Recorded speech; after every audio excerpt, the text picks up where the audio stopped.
Praise the Lord. सबको जय मसीह की। आइए हम सब उस वचन को पढ़ते हैं और उस वचन के लिए प्रार्थनाएं करते हैं जो पवित्र वचन हमें परमेश्वर के दास अपोस्तल अंकु योसेफ नूलर जी द्वारा और परमेश्वर की दासी पास्टर सोनी योसेफ नूलर जी द्वारा दिया जाता है।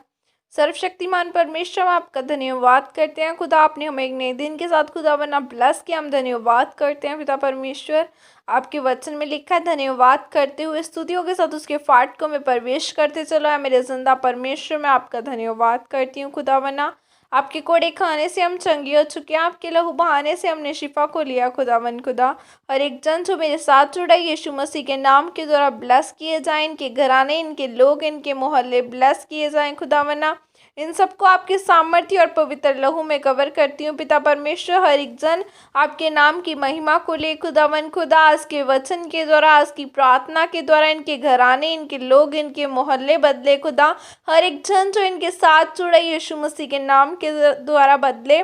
इनके फाइनेंस ब्लेस किए जाएं, इनके बिजनेस ब्लेस किए जाएं, इनके घराने ब्लेस किए जाएं। जिस कार्य में ये हाथ डाले खुदावन खुदा, जिस कार्य को करने की परमेश्वर ये कोशिश करे यीशु मसीह के नाम के द्वारा, वो कार्य सफल किया जाए। खुदावन खुदा, बाइबल में लिखा है कि मसीह में की गई मेहनत कभी व्यर्थ नहीं जाती है। खुदावन खुदा, इनकी मेहनतें व्यर्थ न जाएं। खुदावन खुदा, आज परमेश्वर हमारी मेहनतें व्यर्थ न जाए। परमेश्वर हमारी प्रार्थना को सुन। खुदावन खुदा, आज हमारी प्रार्थना की और कान लगा। परमेश्वर, तेरे कोड़े खाने से हम चंगे हो चुके हैं। हर एक जन जो मेरे साथ जुड़ा, हर एक बीमारी इन्हें छोड़ के जाए। आज का वचन इनकी जिंदगियों को छुए, इन्हें आजाद करे। आज के वचन के द्वारा इनके लोग जो मसीह में नहीं है, यीशु मसीह के नाम के द्वारा वो मसीह को ग्रहण करे और बदले। परमेश्वर, तेरी और उनका मन लगे। खुदावना, आज का वचन इनकी जिंदगियों में कार्य करे।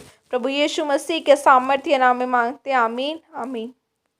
दूसरों के लिए बदलाव का कारण बने। 2 राजाओं का 5:3 आयत में लिखा है, उसने अपनी स्वामिनी से कहा, यदि मेरा स्वामी शोम्रोन के भविष्यद्वक्ता के पास होता तो क्या ही अच्छा होता, क्योंकि वह उसको कोढ़ से चंगा कर देता। आमीन।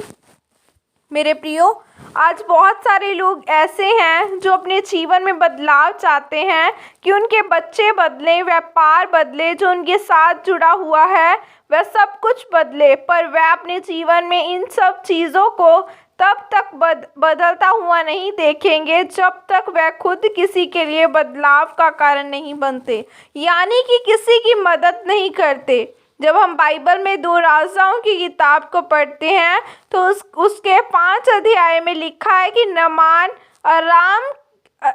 अराम के राजा के समय का बड़ा ही प्रतिष्ठित पुरुष था। वह शूरवीर था परंतु कोढ़ी था, यानी एक परंतु के कारण उसकी सारी आशीषें झूठी सी लगती थी। उसके घर में काम करने वाली एक छोटी सी नौकरानी ने उसको कहा कि काश अगर तू मेरे देश में होता तो परमेश्वर का दास तेरे सर पर हाथ रखकर, तेरी कोढ़ वाली जगह पर हाथ रखकर प्रार्थना करता तो तू चंगा हो जाता और तेरा कोढ़ ठीक हो जाता। उसके यह शब्द सुनकर नामान कोढ़ी का जीवन बदला और उसने फैसला किया कि वह उस देश में जाएगा जिस देश से वह नौकरानी आई है।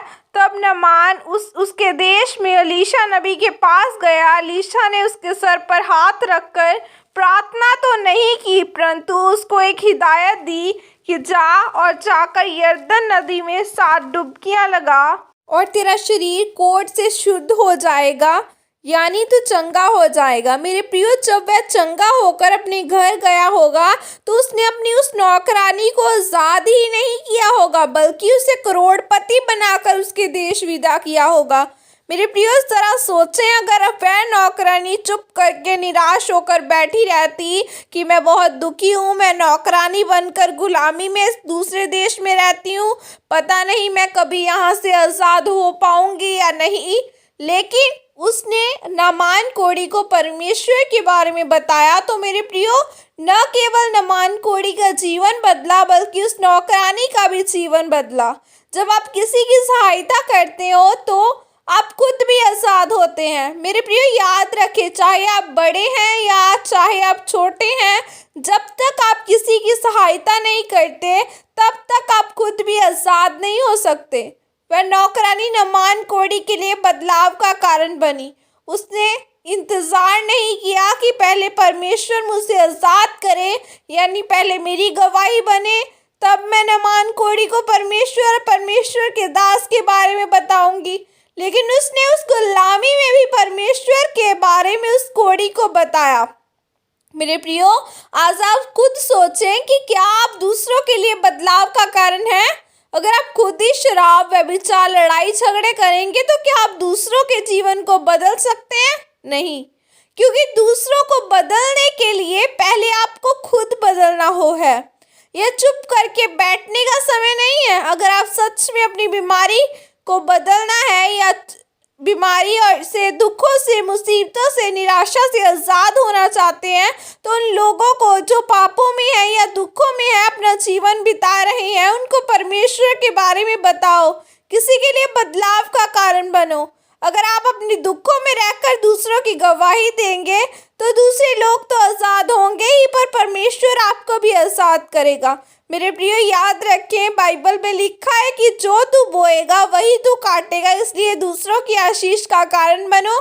आपके जीवन में गवाही है या नहीं, परंतु फिर भी दूसरों को परमेश्वर का वचन बताओ।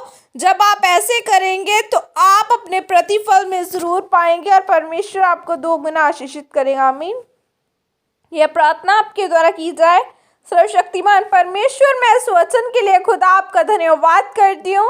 पिता, मैं प्रार्थना करती हूँ कि मैं दूसरों को तेरा वचन सुना सकूँ, तेरा अनुग्रह मुझ पर आए और मैं अपने हर एक बंधन से आज़ाद होने पाऊँ। प्रभु यीशु मसीह के सामर्थ्य नाम में मांगती हूँ। आमीन। सबको जय मसीह की। God bless you.